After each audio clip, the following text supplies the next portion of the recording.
नमस्कार. मी डी बनसोडे आणि आपण पाहत आहात सक्रिय न्यूज. केज तालुक्यातच नव्हे तर संपूर्ण जिल्ह्यामध्ये आणि महाराष्ट्रामध्येही अगदी मोठ्या प्रमाणावर भाविक भक्तांचं असलेलं श्रद्धास्थान ते म्हणजे उत्तरेश्वर महाराज पिंपरी यांचे देवस्थान. केजपासून अगदी काही किलोमीटर अंतरावर उत्तरेश्वर पिंपरी या ठिकाणी महादेवाचे अगदी जागृत देवस्थान आहे. मागच्या अनेक वर्षांपासून महाशिवरात्रीलाच नव्हे तर इतरही वेळी उत्तरेश्वर पिंपरीच्या मंदिरामध्ये दर्शनासाठी मोठ्या प्रमाणावर भक्त त्या ठिकाणी येतात आणि महाशिवरात्रीला तर एक मोठ्या प्रमाणावर पर्वणीच असते. महाशिवरात्रीनिमित्त लाखो भाविक भक्त दर्शनासाठी तर येतातच, मात्र त्या ठिकाणी अगदी मंदिराच्या समोरच्या बाजूला असलेल्या नदीच्या पात्रामध्ये आणि मोकळ्या मैदानामध्ये भव्य अशा प्रकारची यात्रा भरते. आपण पाहू शकता अगदी आज सकाळपासूनच कशा प्रकारे भाविकांची रीघ या उत्तरेश्वर पिंपरीकडे लागलेली आहे. मग मोठ्या प्रमाणावर भाविक येतात. श्रद्धा तर आहेच, भक्ती आहेच.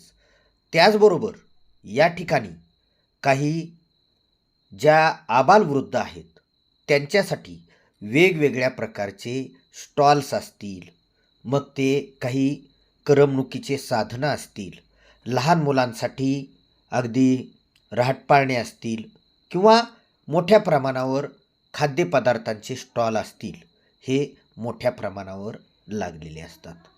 यावर्षी कधी नव्हे एवढी गर्दी आणि भक्तांची रांग दर्शनासाठी दिसून आली. मंदिरामध्ये अगदी चोख पोलीस बंदोबस्त तर होताच, मात्र मंदिर समितीनेही मोठ्या प्रमाणावर भक्तांना कसल्याही प्रकारचा त्रास होऊ नये, त्यांना योग्य रीतीने दर्शन घेता यावं, उन्हाचा त्रास होऊ नये म्हणून अगदी रांगा ज्या ठिकाणी लागणार आहेत त्या ठिकाणी मोठ्या प्रमाणावर पॅन्डॉलही मारलेला होता आणि अतिशय शिस्तीमध्ये भाविक भक्त या ठिकाणी दर्शन घेत होते. या ठिकाणी जटायू पक्षाचा या उत्तरेश्वर पिंपरीशी मोठा संबंध आहे. रामायणातील जटायू पक्षी या ठिकाणीच त्याची समाधी किंवा त्याचा जो रामायणातील जी नोंद आहे ती उत्तरेश्वर पिंपरीच्या नावाने या ठिकाणी आपल्याला पाहायला मिळते. मंदिर संस्थांतर्फे अगदी मोठ्या प्रमाणावर अगदी सुंदर अशा प्रकारचं मंदिराची सजावट करण्यात आलेली होती आणि तेवढ्याच आपुलकीने आणि प्रेमाने काही भक्त त्या ठिकाणी अभिषेक करत होते, काही दर्शनही घेऊन जात होते. तिथून दर्शन घेतल्यानंतर यात्रेमध्ये आल्यानंतर त्या ठिकाणी अगदी खवय यासाठी एवढेच नव्हे तर या उत्तरेश्वर पिंपरी यात्रेचं एक वैशिष्ट्य असं आहे की अगदी लहान बालकांपासून ते मोठ्यांपर्यंत आणि नोकरदारापासून ते शेतकऱ्यांपर्यंत ज्या ज्या गोष्टींची आवश्यकता असते त्या गोष्टी या यात्रेमध्ये विकण्यासाठी येतात आणि मोठ्या प्रमाणावर विक्रीसुद्धा या उत्तरेश्वर पिंपरीच्या या यात्रेमध्ये होते. कारण जे मग आणि विशेष आणखी सांगायचं म्हटलं तर घरामध्ये गृहोपयोगी वस्तू ज्या असतात किंवा शेतीमध्ये लागणारे जे साधनं असतात ते सुद्धा एरवी दुकानामध्ये ते मिळतात. मात्र वैशिष्ट्य म्हणून या ठिकाणी अगदी परिसरातील शेतकरी या यात्रेमध्ये वेगवेगळे साधनही खरेदी करतात आणि मोठ्या प्रमाणावर घेऊन जातात. आपण पाहू शकता अगदी वेगवेगळ्या प्रकारची मिठाई असेल आणि विशेष म्हणजे कुंथलगिरीचे पेढेसुद्धा या ठिकाणी त्याचेसुद्धा मोठ्या प्रमाणावर स्टॉल लागतात आणि विक्रीही त्याच प्रमाणामध्ये होते. लहान मुलांसाठी राहटपाळणे असतील, मग रसवंतीगृह असतील, ज्यूस सेंटर असतील, किंवा ज्यांना उपवास आहे त्यांच्यासाठी फराळाची व्यवस्था त्या ठिकाणी अगदी केलेली असते. आणि ज्यांना अगदी वेगवेगळ्या पदार्थाचा आस्वाद घ्यायचा आहे ते पदार्थसुद्धा अगदी ताजे पदार्थ त्या ठिकाणी बनवले जातात.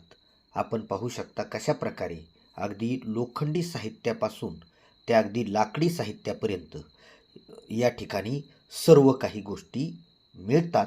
आणि तेवढ्यात इथं कुणी लहान नाही, थोर नाही. या यात्रेमध्ये खरेदी करण्यासाठी अगदी झुंबड उडालेली असते.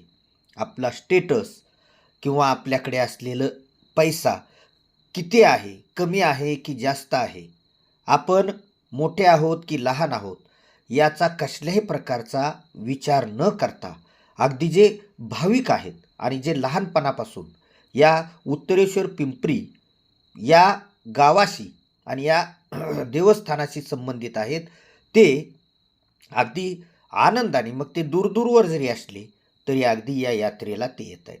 आपण पाहू शकता अगदी यात्रेमध्ये अशा प्रकारचे मिठाईचे स्टॉल्स, मग जिलेबी असेल, वेगवेगळा गोडीशेव असेल, बत्ताशे असतील. खरं तर हे पदार्थ आता कालबाह्य होऊ लागलेले आहेत. मात्र उत्तरेश्वर पिंपरीच्या या यात्रेमध्ये मोठ्या प्रमाणावर अगदी रसरशीत अशा प्रकारच्या या पदार्थांची चव घेण्यासाठी भाविक भक्त उत्सुक असतात आणि ते अगदी मोठ्या आनंदाने आणि स्वादाने म्हणायला हरकत नाही खरेदी करतात आणि आस्वादही घेतात. कारण या ठिकाणी येणाऱ्या भाविक भक्तांसाठी अशा प्रकारे अगदी रोडच्या मंदिराच्या बाजूलाच फराळाची सुद्धा मोफत अशा प्रकारच्या अन्नदानाची या ठिकाणी सोय केलेली असते. आणि महाशिवरात्री दिवशी फराळाची सोय मोठ्या प्रमाणावर केलेली असते. म्हणून या ठिकाणी लाखो भाविक भक्त जरी आले तरी त्यांना उपाशी पोटी जाण्याची गरज लागत नाही, कारण तशा प्रकारची सोय असते. आजच्या पुरतं एवढंच. बातमी आवडली असेल तर लाईक आणि शेअर करायलाही विसरू नका. धन्यवाद.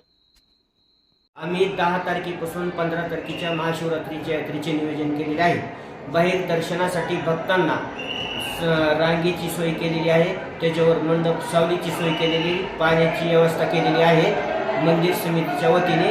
आणि सगळी यात्रा ही CCTVच्या ह्याच्या निगराणीत आहे व पोलीस बंदोबस्त तगडा आहे.